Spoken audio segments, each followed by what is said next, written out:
if the United States dollar is no longer the unit of measurement that the whole world uses to sort of, measure itself against, if the dollar just goes away and Chinese currency rises to the top, that could be another thing. Maybe the United States isn't going to go to war with any other major world power. Maybe we're just going to become irrelevant. Yeah, but as long as we have strong borders, I'm cool with it. But if we don't, and then it becomes a unipolar Chinese communist world, that would really, really suck. But as long as we're not at war and there's not troops on our ground in the United States, I don't really care. Like, I don't believe in the United States global hegemony. I'm not for that. And if that goes away, if our military bases across the globe go away, I'm okay with that. What happens 10 years after that?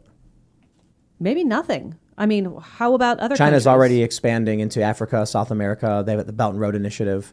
So if we go away, China fills that vacuum, and they're real nasty people. The Chinese communists. Sorry. One Belt, One Road hasn't been very financially successful, though. But yeah, I'm not sure that matters so much. I mean, a lot of what the U.S. does is predicated upon just military might, and the financial stuff makes no sense. They're going to infuse $2 trillion in loans to try and keep liquidity in a collapsing system. They'll just do whatever. Well, it doesn't last forever. You've got China right now raping and torturing Uyghur Muslims. So it's kind of like, man, I don't know if I want to live in a world where they're the dominant military superpower. I'm not saying it's happening anytime soon, but not that I like what the U.S. does overseas. I think it's BS for the most part. But I'm also willing to recognize that the world's going to fall under the control of one group at some point. Okay. It's, there's that famous quote, I think it was from, was it Nathaniel Rothschild or something? And he said, globalism, it's not a question of like how it will happen, it's a question of, or if it's not a question of if it will happen, it's a question of when, and there's nothing anyone can do to stop it or something like that. You want to look up the quote? Yeah. But it hasn't happened yet. But what people misunderstood, I think, with that quote is they ascribe it to him as though he's saying he is going to make it happen and there is nothing anyone can do to stop him. When I think what he was really saying was the natural trend of power structures is to coalesce and the world will fall under one governing authority. It already has, for the most part, the SWIFT payment system. Whether or not that holds out for a total, executive authority, whether we advance to that point with the United States and the West, I'm not sure. It could be that China does it.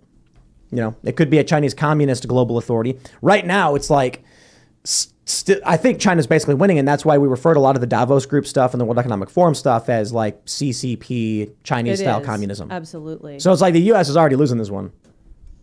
I can't find this quote. I know what you're talking Rothschild. about, though. Was it a Rothschild quote for sure? Pretty sure.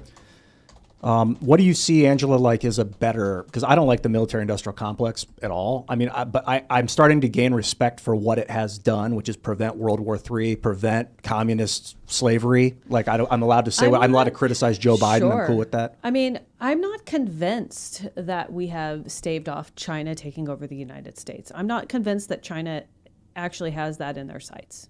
I'm not convinced that that's in their aim. Do I like Chinese communism? No, I think communism is really horrendous, but I don't actually believe that they're dead set on trying to take us over and that our giant military power is the only thing that's staving them off. What do you think China's objective is? Like, why are they making investments in other countries? I think that they want to become a financial superpower. Mm-hmm. I think that that's really what they want. And I think that that's But why would they want that if not to like be in control? Well, there's different types of control, right? Like if you don't feel comfortable with bloody World War III warfare, why not just try to get as much financial control as possible and become the financial superpower? I don't think that it's the same as going out and committing acts of mass murder. I'm very wary of a social credit system and anything like that. Anything ESG, social credit, anything that smacks of CCP. But I'm not so much worried about troops on the ground over here or on Mexico. I feel like China Invades should become a new drinking game. Like every time someone brings up China Invades, take a drink. Yeah, it's a wonderful boogeyman. You can always say, those guys that don't speak my language, and they can't disprove it because they don't speak English. No one will listen to them anyway. Right. You guys are saying that China will not invade Taiwan? I was saying they would not invade the United States. Oh, well, I mean, that's very different. Yes, very different. Oh, they'll take Taiwan in 2 seconds. I'm not so sure about Taiwan. Taiwan is very, very touch and go, I think. I think it would be opportunistic.